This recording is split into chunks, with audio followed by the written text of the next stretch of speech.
여러분 안녕하십니까? 부동산학 개론의 김하선입니다. 자, 오늘 수업은요, 지난주에 이어서 부동산 개발론과 관련된 부동산 분석의 체계에 대해서 설명을 드려보고자 합니다.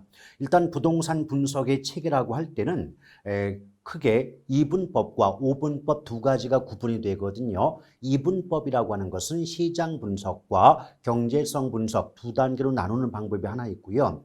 여기 표를 보시면 지시성 타투, 지역 경제 분석, 시장, 시장성, 타당성, 투자 분석, 앞글자 따면 지시성 타투가 되지 않습니까? 이렇게 5단계로 구분하는 방법도 있다라고 보시면 됩니다. 일단 제가 조금 전에 지시성 타투라고 말씀드렸죠. 이건 왜 그럴까요?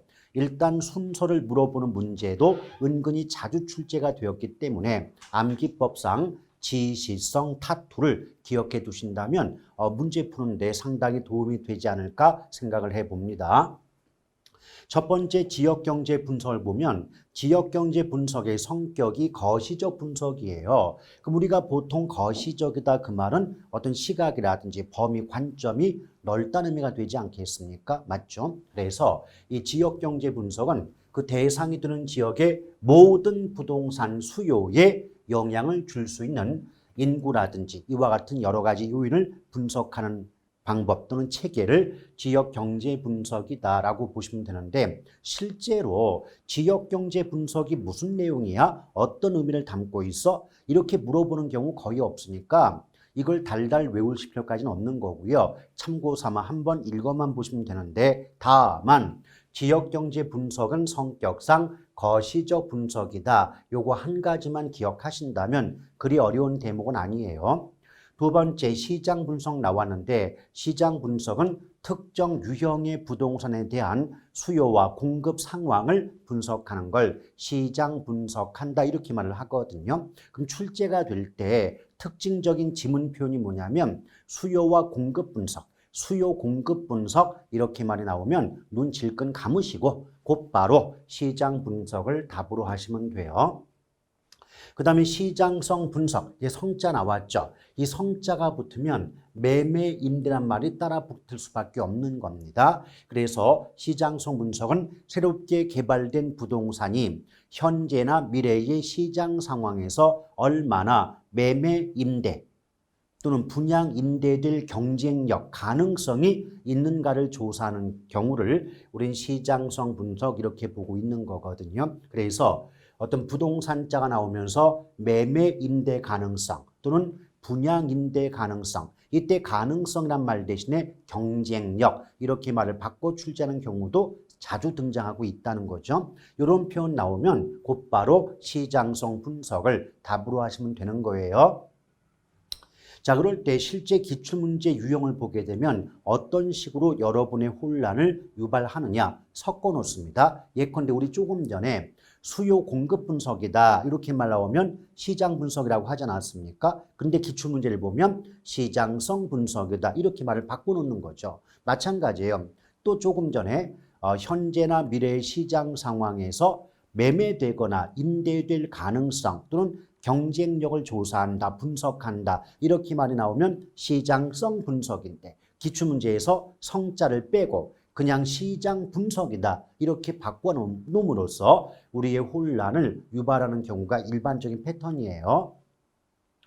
또한 이제 그 순서를 따져보면 시장 분석 다음에 시장성 분석이 이루어지기 때문에 얘네 두 가지를 묶어서 문장을 만든다면 시장 분석은 시장성 분석에 선행한다 이렇게 말을 할 수 있는 거고 또 시장성 분석 입장에서는 시장 분석에 후행한다 뒤늦게 이루어진다 이렇게 말을 바꿔볼 수가 있습니다. 또 타당성 분석과 투자 분석 나오는데 특히 타당성 분석은 복합 개념이거든요. 우리 복합 개념은 그러면 법률, 경제, 기술, 법경기 3대 측면을 모두 포함한다. 모두 종합적으로 고려한다. 이렇게 배우신 바가 있죠. 따라서 타당성 분석의 그 의미 속에는 내용 속에는 법적 타당성, 경제적 타당성, 기술적 타당성 분석이 모두 포함이 되겠죠. 그러나 부동산은 뭐니 해도 뭐니가 최고 아니겠습니까? 따라서 여러 가지 타당성 분석 중에서도 가장 중시되는 타당성 분석은 당연히 경제적 타당성 분석이라고 말씀드릴 수가 있겠죠. 자, 뭐 투자 분석은 뭐 한번 읽어보시면 되겠고, 그다음에 이제 부동산 개발의 분류가 나오는데 이 개발의 분류 파트가 여러 개로 구분이 돼요. 일단 첫 번째 보면 용지 취득 방식에 따라서 단순 개발, 환지 방식, 수용, 혼합, 또 여긴 빠졌지만 뭐 합동 신탁 뭐 이런 말 나오는데요. 그런 말을 왜 집어넣지 않았을까? 어차피 물어보질 않기 때문에 배우실 필요가 없는 거죠. 근데 여기서 보면은 일단 단순 개발, 환지, 수용, 또 혼합 방식 구분이 되고 있습니다만은 실제로 물어보는 건 환지나 수용 방식 정도만 아시면 돼요. 오케이? 그런데 환지란 말이 뭘까요? 환지다. 환지 방식은 어떤 이제 개발의 대상이 되는 토지를 공공이 개발한 이후에 그 개발에 소요된 비용, 채비지라고 그러죠. 그 비용을 제외한 나머지 땅을, 토지를 원토지 소유주에게 재분배, 반환해주는, 되돌려주는 방식이 바로 환지 방식 아니겠습니까? 그렇죠? 그런데 어차피 환지 방식이건 수용 방식이건 간에 개론에서보다는 공법 파트에서 훨씬 심도 깊게 정확히 배우게 되거든요. 그래서 2차 과목을 함께 준비하는 분들은 굳이 개론에서 환지 수용 방식을 따로 보지 않으신다 할지라도 충분히 정답을 구할 수가 있는 거고, 또 1차만 공부한다 할지라도 환지의 뜻 정도만 아시면 돼요. 실제 출제 패턴이 어떻게 나오냐면 네모칸 박스형 문제 아시죠? 이 박스에다가 네모칸 안에다가 어떻게 말 나오냐면 어쩌고 저쩌고 좋은 말 써놓고 원래 토지 소유자에게 재분배한다. 그렇게 써놔요. 이게 무슨 방식이냐 물어본단 말이에요. 그런데 상식적으로도 원래 어떤 땅이 있다면 그 땅을 개발한 이후에 원래 땅임자에게 되돌려주는 건 환지밖에 없지 않습니까? 그런 상식적인 선에서 물어보니까 굳이 공법 파트를 안 배우시는 분들이라 할지라도 충분히 정답을 구하는 데는 그리 어려움은 없지 않겠나 생각이 돼요. 자, 수용 방식이 있고요. 그 다음에 이제 개발 유형에 의한 구분 그럴 때 신개발, 재개발 나눠지는데 그동안은 전통적으로 재개발에 대해서만 출제를 했다가 몇 년 전부터 처음으로 이 신개발의 의미도 물어보고 있다는 겁니다. 근데 신개발이라는 건 뭐냐면 농지나 임지, 농림지 등을 비롯해서 건축이 허용되지 않는 토지를 건축이 가능한 토지로 어떤 개발하는 경우를 신개발 이렇게 볼 수가 있는 거죠. 그래서 건축이 허용되지 않은 땅을 건축이 가능한 택지로 바꾸는 개발 형태를 신개발 이렇게 볼 수가 있는 거죠. 또 재개발이 나오는데 재개발 같은 경우는 우리가 도시 및 주거환경정비법, 보통 줄여서 도정법이라고 하는데 도정법상 뭐 재개발, 재건축, 주거환경, 개선사업 이런 것도 구분해 볼 수가 있는 거고 또 시행 방법에 따라서 수복 재개발, 보전 재개발, 철거 재개발, 개량 재개발로 나눠 볼 수도 있어요. 자, 그 다음에 민간 개발 방식 나오는데 실제 출제 패턴을 보게 되면 원래 개발 주체에 따라서 공공에 의한 개발이 있을 거고 민간에 의한 개발도 있지 않겠습니까? 그럼 공공에 의한 개발을 뭐 줄여서 뭐 공영 개발이다라고 할 것이고 민간에 의한 개발은 민간 개발 또는 뭐 비공영 개발이다라고 말할 수가 있겠죠. 그런데 나중에 교과서를 받아보시게 되면 당연히 뭐 공영 개발도 있고 또 민간 개발도 있어요. 사실상 시험에서 본다면 공영 개발 부분은 거의 출제되지 않는 대목들이거든요. 그래서 나중에 기본서를 보셨을 때 참고 삼아서 가볍게 한번 읽어는 보시되 학습의 비중은 출제 빈도가 높은 민간 개발 방식 위주로 하실 필요가 있지 않는가 생각을 해봅니다. 근데 민간 개발이 또다시 두 가지 형태 나눠지거든요. 바로 자력 개발과 지주 공동사업 두 가지 패턴 나눠집니다. 일단 종류부터 볼게요. 첫 번째 자력 개발 나와 있죠. 두 번째가 지주 공동사업 써 있지 않습니까? 그렇죠. 그런데 제목만 잘 보셔도 어느 정도 내용을 예측해 볼 수가 있다는 거예요. 여러분 생각해 봐요. 자력 개발이 뭘까요? 내가 스스로 개발한다? 이게 무슨 뜻일까? 여기 A라는 땅이 있습니다. 그럼 땅 임자가 곰돌이라고 보자 이거죠. 그럼 곰돌이는 A 토지의 소유자가 되겠죠. 맞죠? 그래서 곰돌이라는 토지 소유자가 직접 자금 등을 조달해서 스스로 토지를 개발하는 방식이 바로 뭐다? 자력개발 또는 자체개발이라고 볼 수가 있는 거죠. 그럼 생각해 보세요. 우리말로 바꾸면 자력개발은 내 땅을 내가 개발한다는 얘기예요. 근데 내 땅을 내가 개발하니까 좋은 점과 나쁜 점이 있겠죠. 첫째, 나쁜 점이라고 한다면 그 개발과 관련된 모든 위험을 토지 소유자가 혼자 부담할 수밖에 없지 않겠습니까? 그렇잖아요. 그렇기 때문에 그 위험 부담이 커지니까 위기 관리 능력이 요구된다. 이런 식의 말이 나오게 되는 거고요. 또 두 번째 문제점이 또 뭐냐면 자기 땅을 자기가 직접 개발하다 보니까 개발에 필요한 어떤 자금은 토지 소유자가 조달할 수가 밖에는 없지 않겠습니까? 그렇죠. 그래서 한마디로 압축하면 이 자력개발 또는 자체개발 방식은 개발 사업에 필요한 자금 조달을 토지 소유자가 해야 될 것이며 또 개발에 관련된 위험을 모두 토지 소유자가 부담하다 보니까 그만큼 이제 위기 관리 능력이 요구된다. 이런 단점이 있겠죠. 근데 장점이 뭘까요? 내 땅 내가 개발하니까 그 개발 사업이 성공이 되고 그 성공으로 인한 개발 사업의 이익 전액 모두가 역시 토지 소유자에게 귀속된다. 이게 장점이라고 볼 수가 있는 거 아니겠습니까? 그렇죠? 그러니까 자력개발은 요 정도만 알고 계시면 되는 거예요. 자, 그럴 때 지주 공동사업 나오지 않습니까? 근데 제목을 잘 보시면 공동이란 말이 붙었어요. 그럼 공동은 영어로 together, 우리말로 함께 의미가 되지 않겠습니까? 그렇죠? 그럼 누구와 함께? 조금 아까 자력개발 또는 자체개발은 토지 소유자, 땅임자 혼자 개발했거든요. 지주 공동사업은 공동자가 붙었으니까 토지 소유자와 개발업자가 손을 잡고 함께 개발하는 방식이 바로 지주 공동사업 방식이다라고 보시면 돼요. 그런데 개발업자와 토지 소유자가 함께 손을 잡게 되었다. 그럼 좋은 점이 뭘까요?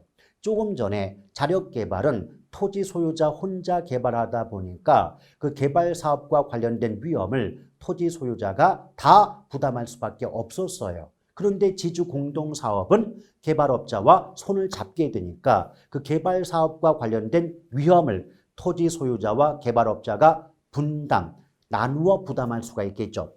그래서 그 토지 소유자와 개발업자 입장에선 위험을 분담할 수 있다라고 말할 수 있는 거고, 또 다르게 객관적인 관점에서 본다면 지주 공동사업은 토지 소유자와 개발업자 간의 위험이 분산될 수 있다. 이런 장점을 갖는다는 식으로 출제가 될 수도 있는 거죠. 그런데 서로 간에 이익이 되니까 손을 잡을 수가 있는 거 아니겠습니까? 그래서 보통 출제가 어떻게 되냐면 토지 소유자는 토지를 제공하고 개발업자는 개발의 노하우를 제공함으로써 개발에 따른 이익을 공유하는 사업 방식이다. 이런 식으로 출제가 되고 있다는 겁니다. 아시겠죠? 근데 이 속에는 어떤 방식들이 있냐면 첫 번째 공사비 대물 변제, 이 공사비 대물 변제 방식과 등가 교환 방식은 대단히 밀접한 관련성을 갖고 있습니다. 그다음에 세 번째가 공사비 분양금 지급형, 네 번째가 사업 수탁 방식, 또 다섯 번째 투자자 모집형 나오는데 결론적으로 말씀드릴게요. 일단 투자자 모집 방식이라든지 이런 것들, 또 공사비 분양금 지급 방식 같은 거, 이런 것들도 모두 지주 공동사업 방식에 속한다, 포함이 된다는 정도만 알아두시고, 종류로만 알아두시고, 내용을 기억할 것은 공사비 대물 변제, 등가 교환, 그리고 사업 수탁 방식 세 가지 정도라고 보시면 돼요. 자, 지금 종류로 따지면 5가지였잖아요. 그럼 5가지 중에서 내용까지 기억할 부분은 공사비 대물 변제, 등가 교환, 사업 수탁 방식이고, 나머지 공사비 분양금 지급 방식이라든가 투자자 모집형 같은 경우는 그런 것들도 지주 공동사업 방식에 포함이 된다는 종류로만 알아두셔도 큰 지장이 없다고 볼 수가 있겠어요. 일단 공사비 대물 변제도 해석을 좀 해볼게요. 자, 공사비 대물 변제거든요. 그러면 공사비를 물건으로 대신 지급한다. 공사비를 현금이 아닌 완성된 건물의 일부로 지불하는데 그 건물은 물건 아니겠습니까? 그래서 완성된 건물의 일부로 지불한다 이 말을 다르게 바꾸면 물건을 대신 지급하는 거 아니냐는 관점에서 공사비 대물 변제다 이런 말을 쓸 수가 있겠습니다. 근데 이게 어떤 형태냐면 여기 A라는 토지가 있어요. 근데 토지 소유자를 웅녀라고 가정해 볼게요. 근데 지주 공동사업 방식이니까 토지 소유자와 개발업자가 손을 잡아야 되지 않겠습니까? 여기서 개발업자를 또 편의상 곰돌이라고 가정을 해 보도록 하겠습니다. 그러면 토지 소유자 웅녀가 토지를 제공하게 되면 개발업자 곰돌이가 건축에 필요한 자금을 조달하여 개발 사업을 수행한다는 거죠. 이때 개발 사업을 수행한다 또는 개발 사업이 완성됐다 이 말의 의미는 뭐냐면 건물 다 지었다는 의미가 돼요. 건물을 다 지었다. 근데 만약 이게 4층짜리 건물이라고 보자 이거예요. 그럴 때 토지 소유자 웅녀 입장에선 당연히 4층짜리 건물이 완공이 됐으니까 개발업자 곰돌이에게 그에 따른 공사비를 지불해 줄 의무가 또는 그 상황이 발생한 셈이 되는 거 아니겠습니까? 맞죠? 이럴 때 웅녀가 공사비를 현금이 아니라 돈이 아니라 완성된 건물의 일부로 지불한다는 관점에서 공사비 대물 변제라고 해요. 이게 4층짜리 건물이니까 1, 2, 3, 4층으로 구성이 되겠죠. 이럴 때 토지 소유자가 제공한 토지의 가치가 1억이고 개발업자 곰돌이가 투입한 건축 자금도 1억이라면 토지의 가치와 투입한 건축 자금이 1억 대 1억으로 같은 값어치를 갖고 있지 않습니까? 맞죠? 그럴 때 4층짜리 건물 중에서 1, 2층은 토지 소유자, 3, 4층 개발업자가 나누어 갖게끔 하는 게 바로 등가 교환 방식이다라고 보시면 돼요. 이거 잘 구분하세요. 1, 2층, 3, 4층 나누어서 3, 4층을 공사비 대신 지불한다. 이 관점에선 공사비 대물 변제가 되는 것이고 토지의 값어치와 개발업자가 투입한 건축자금의 값어치를 1대1 동등한 값어치로 나누어서 각각 2계층씩 나누어 갖는다는 관점에서는 등가 교환 방식이 되는 거죠. 등가라고 하는 건 한자로 같을 등 값가니까 같은 값만큼 교환, 나눠 갖는다 이런 의미를 담고 있겠습니다.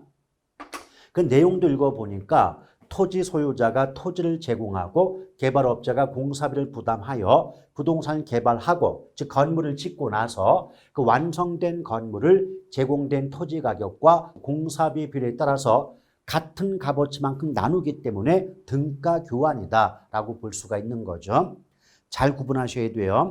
등가 교환 방식과 공사비 대물 변제 방식은 밀접한 관계가 있는데 공사비 대물 변제 이 명칭을 쓸 때는 공사비를 현금이 아닌 완성된 건물의 일부, 건물은 결국 물건이니까 완성된 건물의 일부로 지불한다. 이 자체가 공사비를 물건으로 대신 지급하는 거 아니냐. 이런 관점에선 공사비 대물 변제가 된다고 보는 거고요. 두 번째는 그 건물을 나눠 가질 때 토지의 값어치와 개발업자가 투입한 건축자금의 비율을 1대1 동등한 값어치만큼 나눈다는 관점에선 등가 교환이라는 말을 쓸 수가 있다는 얘기입니다. 아시겠죠? 구분하셔야 돼요.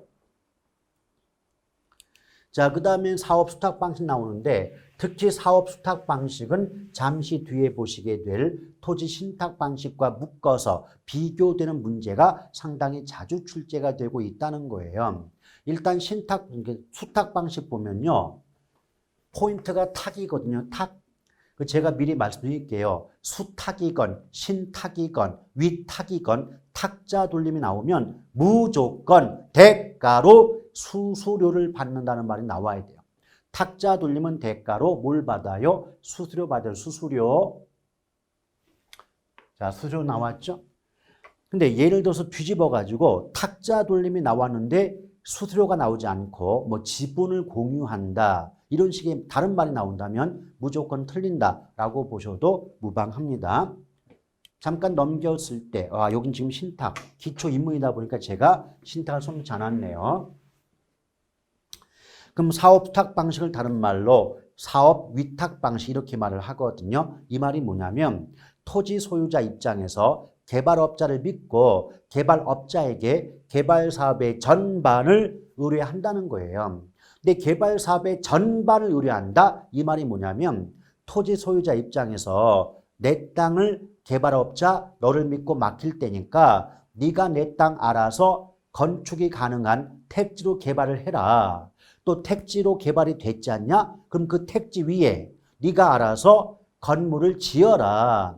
그럼 건물이 다 지어졌지 않냐? 그럼 네가 알아서 그 완성된 건물을 분양 임대까지 네가 다 맡아다오 라고 하는 게 개발 사업의 전반을 의뢰한다 이렇게 말할 수 있는 겁니다. 아시겠죠? 그래 놓고 이제 그 개발 사업 자체가 모두 완성이 되었을 때 그동안 고생 많았다고 대가로 섭섭지 않게 수수료 주마! 이 방식이 사업 수탁 방식이다라고 보시면 돼요. 그래서 잠깐 이제 그림을 그리면 여기 토지 소유자가 있고 또 개발업자가 있어요. 자, 편의상 토지 소유자 곰돌이, 개발업자를 곰탱이라고 보자 이거예요. 그러면 토지 소유자 곰돌이가 개발업자 곰탱이에게 내가 너를 믿고 이 사업의 전반을 맡길게. 네가 나 대신 탱이야. 네가 나 대신 내 땅 택지로 개발하고 택지로 개발이 되면 나 대신 탱이 네가 건축해주고 건축이 다 끝나면 나 대신 탱이 네가 완성된 건물의 분양 임대까지 다 알아서 해줘. 내가 나중에 너 절대로 서운케 하지 않을게. 너 서운치 않게 일정한 수수료 다 지불해 줄게. 걱정하지 마. 이것이 사업 수탁 방식이다라고 보시면 돼요. 근데 한 가지 조심할 게 뭐냐면 비록 모든 사업을 개발업자에게 맡기곤 있지만 소유권 자체가 넘어간 게 아니에요. 여전히 이 땅은 그 토지 소유자 곰돌이 땅이거든요. 그래서 사업 수탁 또는 위탁 방식은 토지 소유권은 보유한 채, 유지한 채 개발 사업만 위탁하는 방식이 바로 뭐다? 사업 수탁 또는 사업 위탁 방식이다라고 보시면 되는 거예요. 자, 그 정도 보시면 되겠습니다. 자, 그 다음에 부동산 이용론 나오는데 사실 이 부동산 이용론 파트가 닭갈비 계륵이거든요. 이 계륵의 의미가 뭐냐면 안 하자니 찝찝하고 하자니 어차피 문제가 안 나올 텐데 이런 느낌이죠. 근데 이걸 할 수밖에 없는 이유가 있습니다. 뭐냐면 부동산 이용론 파트의 내용은요. 독자적으로 그것만을 가지고 문제화되진 않아요.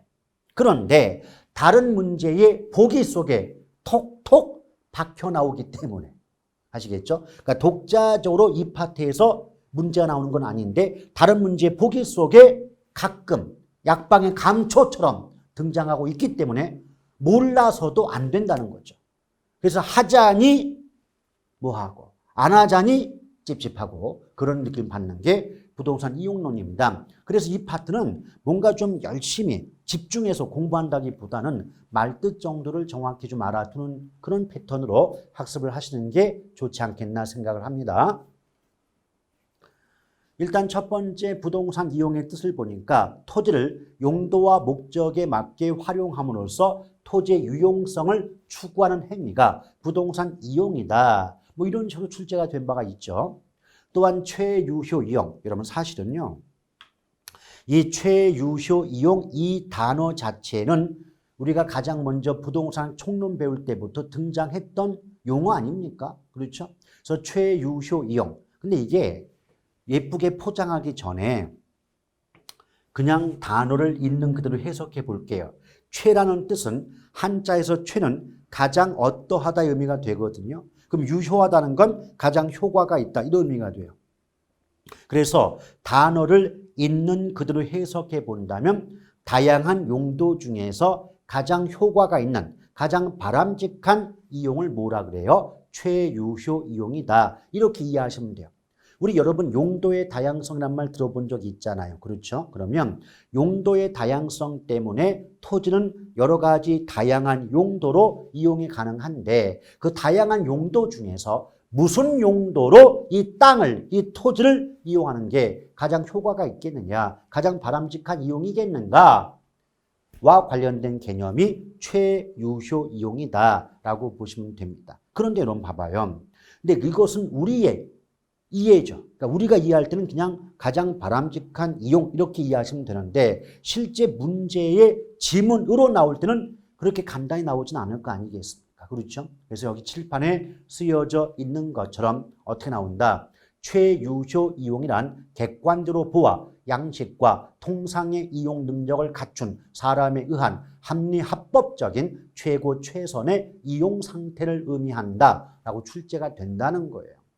여기서 뭐 이 문장 자체를 자꾸 이제 보시면서 외우실 필요는 있는데 한 가지 말씀드리고 싶은 게 뭐냐면 객관적으로 양식과 통상의 이용 능력을 갖췄다, 보유했다. 이것은 보통 사람 일반인을 의미하는 거지 전문가를 의미하는 게 아닙니다.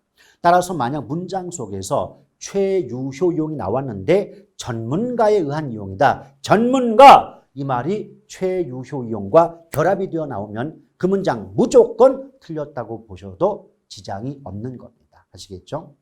또한 또 가끔 나오는 게 뭐냐면 어떤 이용이 가장 바람직한 이용, 최유효 이용인가 아닌가를 판단하는 기준 4가지 알고 있는가를 가끔 물어봐요. 그 4가지 기준의 가장 첫 번째가 뭐냐? 합리적 이용일 것.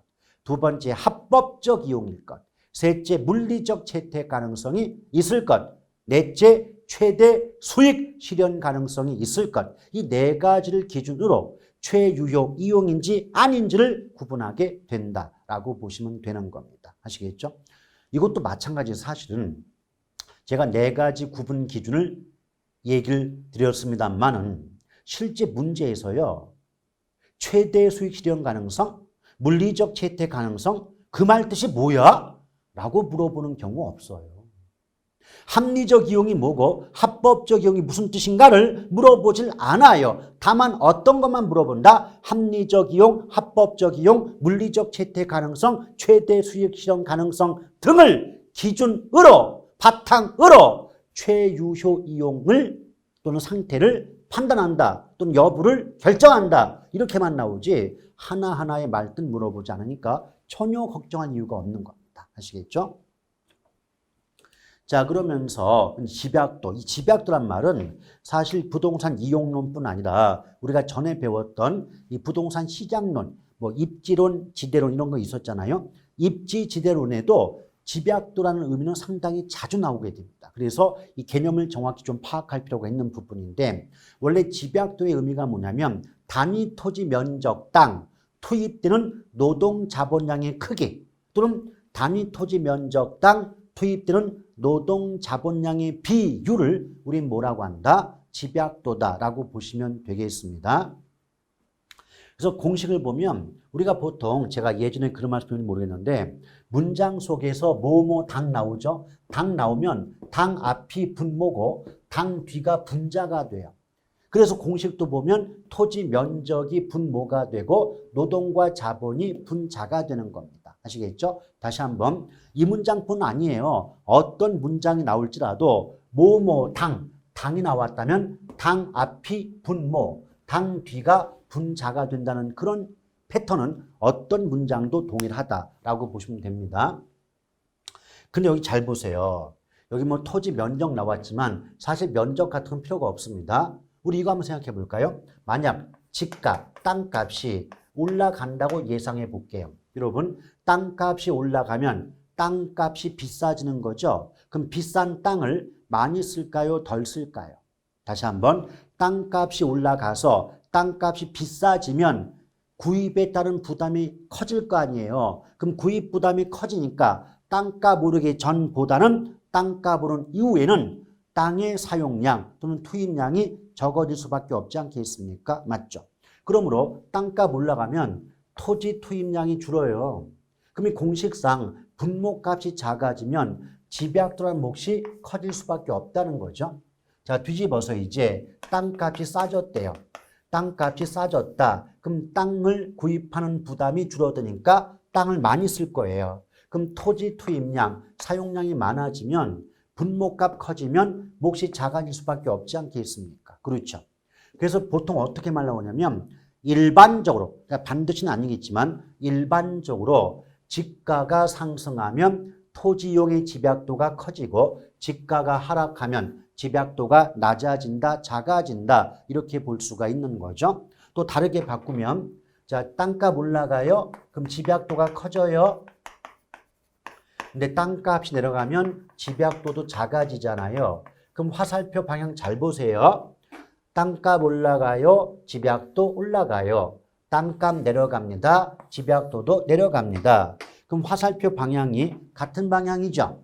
그럼 이런 말 가능합니까? 일반적으로 지가, 땅값이죠. 지가와 토지 이용의 집약도는 비례 관계에 있다. 이런 말도 가능할 수 있는 겁니다. 아시겠죠? 제가 일반적으로 그렇다 그랬어요. 반드시 그런 건 아니지만 대부분의 경우는 그러하다고 생각하셔도 큰 지장이 없는 파트예요.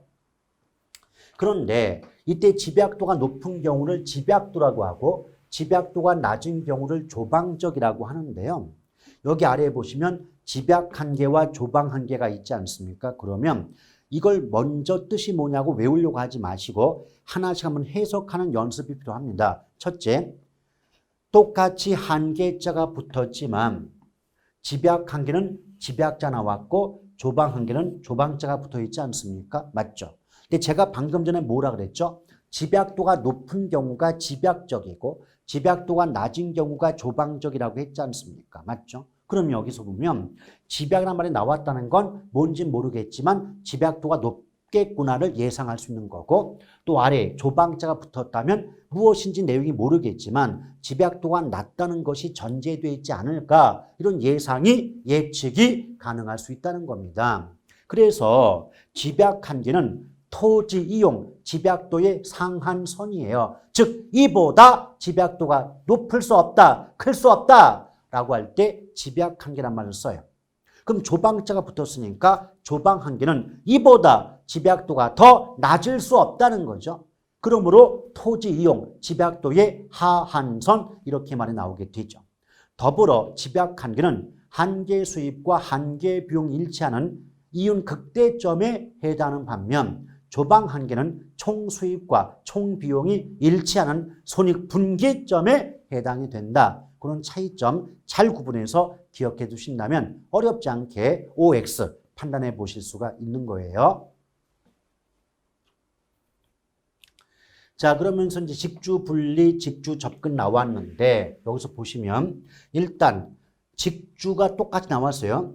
직주 분리와 직주 접근 제목 잘 보시면 직주가 똑같이 붙었습니다. 맞죠? 그런데 한쪽은 분리고 한쪽은 접근이에요.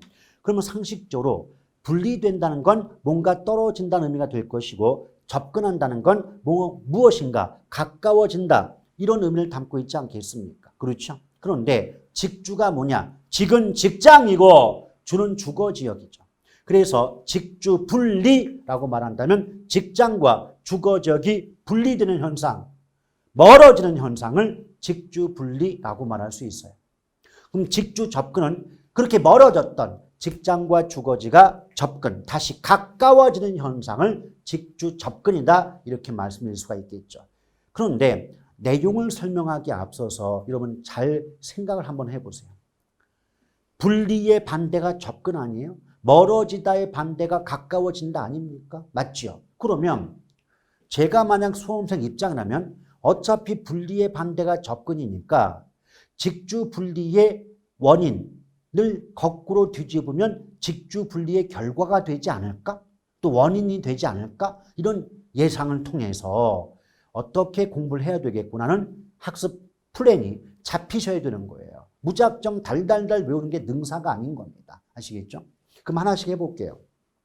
여러분께 물어보겠습니다. 여러분 상식적 또는 일반적으로요. 내가 근무하는 직장하고 내가 거주하는 주거지역이 멀리 떨어지는 게 좋아요? 가까운 게 좋아요? 가까운 게 좋겠죠. 왜? 가까우면 출근과 퇴근이 그만큼 부담이 줄어드니까 가까운 게 좋겠죠. 그런데 왜 직장과 주거지역이 멀어질 수밖에 없느냐? 이유가 있습니다. 첫째, 도심의 집가구입니다. 무슨 말이냐면 직장과 가까운 도심 지역은 땅값이 지나치게 비싸다는 거죠. 그럼 땅값이 비싸다 보면 주거비 부담이 커질 수밖에 없습니다. 이 말을 현실적으로 말을 바꿔준다면 여러분이 근무하는 그 도심 내의 직장 부근의 오피스텔, 예컨대 원룸 같은 경우 월세 어때요? 엄청 비싸죠? 어떻게 하다 보면 월세를 내고 내가 이제 직장에 근무를 하고 월급을 받았을 때 월급 중에 거의 3분의 1, 절반 정도를 주거비, 월세로 부담해야 될 수밖에 없다면 굉장히 큰 부담이지 않겠습니까? 그렇죠? 그렇다면 그 월세 부담이 너무 높다 보니까 어쩔 도리 없이 주거비 부담이 낮은, 월세 부담이 적은 외곽으로 이동할 수밖에 없지 않겠느냐는 거예요. 그 결과 직장과 주거지가 멀어지겠죠. 둘째, 도심의 주거 환경이 악화됩니다. 그러면 소비자, 그러니까 주거 소비자, 다른 말로 임차인 입장에서 봤을 때 내가 이렇게 막대한 월세를 부담하면서 이렇게 좋지 못한 환경 속에서 살고 싶은 마음은 없다는 거죠. 그렇다면 조금만 외곽으로 벗어나면 훨씬 쾌적한 환경 속에서 거주할 수 있는데 내가 무엇하러 이 도심 쪽에 살아야 되는가? 이런 생각을 품으면서 외곽으로 주거를 이동할 수밖에 없는 거겠죠. 세 번째, 교통의 발달입니다. 예전에는요, 외곽으로 이동하고 싶다 할지라도 도로가 연결되지 않았거나 또 지하철이 개통되지 않았다. 그럼 가고 싶어도 못 갔겠죠. 그런데 이제 지하철이 연결됐어요. 도로가 개통이 됐어요. 그러면 그 지하철을 이용해서 똑같이 출퇴근 시간이 1시간 거리밖에 안 되지만 보다 외곽으로 이동할 수가 있다는 거죠. 아시겠죠? 그래서 묶어볼게요. 그러면 도심의 집가구, 도심의 주거 환경 악화, 교통의 발달 등으로 인하여 직주 분리가 발생하게 된다. 이렇게 말씀드릴 수가 있지 않겠습니까? 그렇죠? 자, 그런데 직주 분리의 결과도 따져봐야 돼요. 결과가 뭐냐면 크게 두 가지가 있습니다. 도심 지역에는 인구 공동화 현상이 발생하고 주거지역, 외곽의 주거적 입장에선 베드타운화, 침상 도시화 현상이 나타나게 됩니다. 이게 무슨 말인가? 첫째, 인구 공동화의 의미가 뭐냐면 자, 도심 내의 직장, 직장이 위치한 도심적 입장에서는요, 주간에 낮 시간 동안, 근무 시간 동안은 사람들로 북적북적됩니다.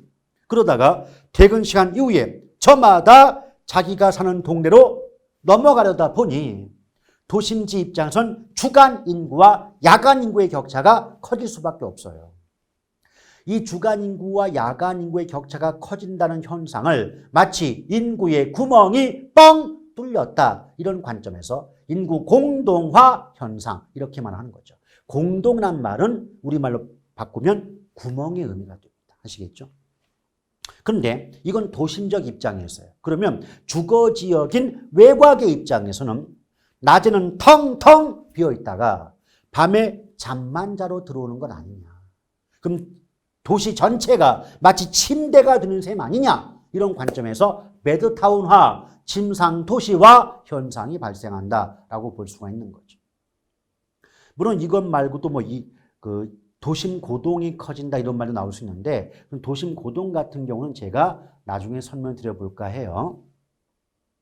자, 이렇게 직장과 주거지가 멀어졌습니다. 분리가 됐었습니다. 근데 멀어졌던 그녀가 다시 가까워져요. 이것이 바로 뭐다? 직주 접근이다. 그러면 직주 분리의 원인을 반대로 뒤집어 놓게 되면 직주 접근의 원인이 됩니다. 무슨 말이냐? 자, 복습해 볼까요? 도심의 땅값이 지나치게 비싸서 주거비 감당이 안 되니까 외곽 갔단 말이에요. 그럼 이전에 비해서 도심의 집가가 땅값이 하락했다, 싸졌다 라고 한다면 그만큼 주거비, 월세도 싸지겠죠. 내려가겠죠. 그럼 외곽으로 이동했던 소비자 입장, 주택 소비자 입장에서는 이 정도 주거비, 이 정도 월세라면 감당할 수 있어 라는 생각이 들면서 외곽으로 이동했던 사람들이 다시 직장과 가까운 도심 지역으로 이동을 하게 된다는 거죠. 그 결과 직주 접근이 발생하게 되죠. 두 번째, 도심의 주거 환경이 악화돼서 안 좋아져서 좀 더 쾌적한 환경 속에 살고 싶어 외곽으로 이동했던 분들 입장에서 도심의 주거 환경이 개선된다면 이 정도 쾌적하고 깨끗한 환경이라면 살아볼 만하네. 굳이 외곽 안 가도 되겠네. 라는 생각을 하겠죠. 그 결과 외곽으로 이동했던 분들이 다시 도심 안쪽으로 오게 되므로 직주 접근이 발생한다. 셋째, 교통이 발달해서 모든 분들이 외곽으로 갔단 말이에요. 그럼 분리가 됐단 말이에요. 그런데 조심할 게 있어요. 교통의 발달 때문에 외곽으로 이동한 사람은 나만 간 거 아니에요. 다른 사람도 함께 갔다는 거죠. 그럼 그 결과 뭐가 발생하느냐. 조금 편하려고 외곽 갔는데 이런 된장, 출퇴근 시간대 트래픽쟁 한꺼번에 몰려서 교통체증이 발생한다는 거예요. 그러면 좀 더 편하게 살려고 외곽 갔는데 아니 한꺼번에 도로로 몰려 나와가지고 교통체증이 발생한다면 그래서 내가 도로에서 30분, 40분 정도를 허비할 수밖에 없다면 근데 이럴 바엔 차라리 직장과 가까운 도심 지역에 살지 미쳤다고 외곽 가? 라는 생각할까요? 안 할까요? 하겠죠. 그래서 직장과 가까운 도심 지역으로 이동하다 보니 직주 접근이 나타나게 되는 겁니다. 아시겠죠? 여러분 지금 말씀드려보니까 100% 완벽히 이해는 안 가시겠지만 어느 정도 대략적으로 대충 보니까 직주 분리의 원인을 반대로 뒤집으니까 직주 접근의 원인이 될 수 있겠구나. 이런 어떤 그 느낌이 들지 않겠습니까? 맞죠? 이런 느낌이 계속 반복되다 보면 확고하게 체계가 잡혀지고 체계를 한번 잡아보면 우리 개론은요 2번 다시 공부 안 해도 체계를 한번 잡으신 분들은 책 안 보고도 점수 나와요. 이게 체계가 있는 학문인 분야이기 때문에 한번 이렇게 일본말 쓰고 싶지 않지만 일본말로 하면 왁구라고 하지 않습니까? 이 왁구가 체계가 한 번만 제대로 잡혀지게 되면 별도의 또 다른 공부 없이도 일정한 점수가 유지가 될 수 있는 과목이 학계론입니다. 아시겠죠? 그런데 직주 접근의 결과가 뭐냐면 이전에 비해서 도심 쪽 땅값이 싸졌다 한들 땅값 자체는 외곽보다 도심 쪽이 비싼 거 아니겠습니까? 맞죠?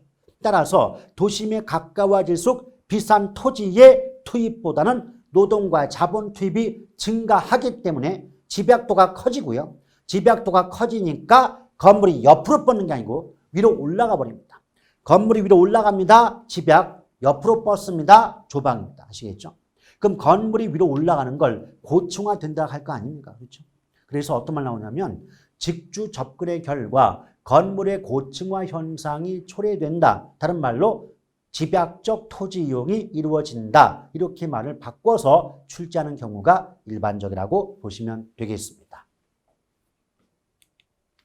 그 다음 이제 스프롤 현상 나오는데 여러분 스프롤을 한마디로 말씀드린다면 난개발이라고 보시면 됩니다. 즉 불규칙적이고 비계획적으로 도시가 외곽으로 확산되는 현상을 스프롤 이렇게 말씀드릴 수가 있어요.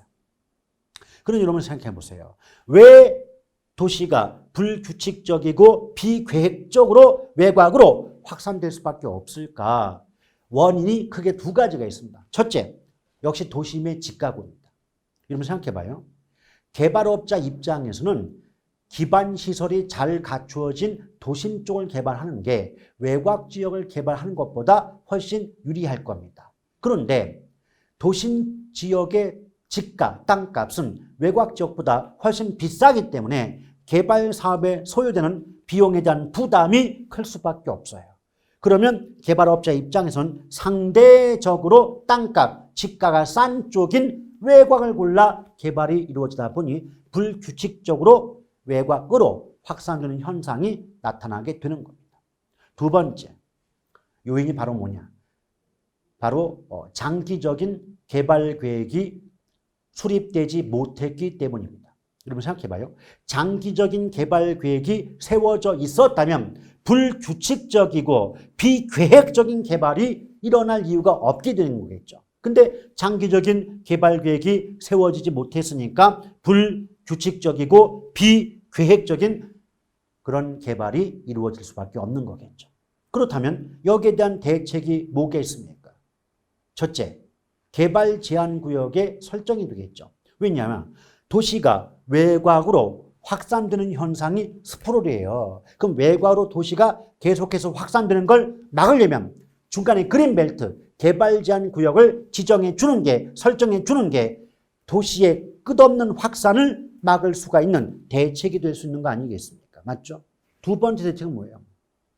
장기적인 개발 계획이 세워지지 못했기 때문에 불규칙적인 개발이 이루어졌다면 대책은 당연히 장기적인 개발 계획을 수립하는 것이겠죠. 오케이?